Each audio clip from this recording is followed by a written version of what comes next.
হান্নান মাসুদ আমাদের ছোট ভাই, যাই হোক, সে দেখলাম এই কমিটিতে পদ পাওয়ার পরের দিনেই তার জেলায় হাতিয়াতে উপজেলায় বিশাল শোডাউন দিয়েছে নারী পুরুষ সবাইকে নিয়ে।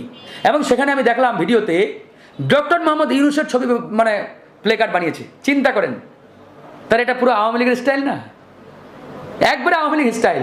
ডক্টর মোহাম্মদ ইউনূসকে তাদের দলের কেউ, তিনি তো জনগণের, তাদের কথা অনুযায়ী যদি আমরা মনে করি না সেভাবে, তাহলে তার ছবি সামনে উঠেছে। মানে জনগণকে বোঝানোর চেষ্টা করছে ডক্টর মোহাম্মদ ইউনূস আমাদের দলের লোক।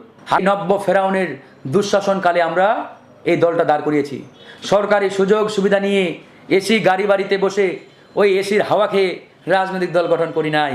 সরকারি সুযোগ সুবিধা নিয়ে কোটি কোটি টাকা ব্যয় করে বিশাল অনুষ্ঠান করেও ঘোষণা দেয় নাই। কিন্তু তারা যে ধরনের বডি ল্যাঙ্গুয়েজ, যে ধরনের কথা বলে, বড় বড় দলগুলো নেতাদের যেভাবে তুচ্ছ তাচ্ছিল্য করে কথা বলে, এটা আসলে একটা রাজনৈতিক দলের বৈশিষ্ট্য কখনোই হতে পারে না। এই জন্যই বলে মর্নিং শোজ দ্য ডে। দিনটা কেমন যাবে সকালটা দেখলেই বোঝা যায়।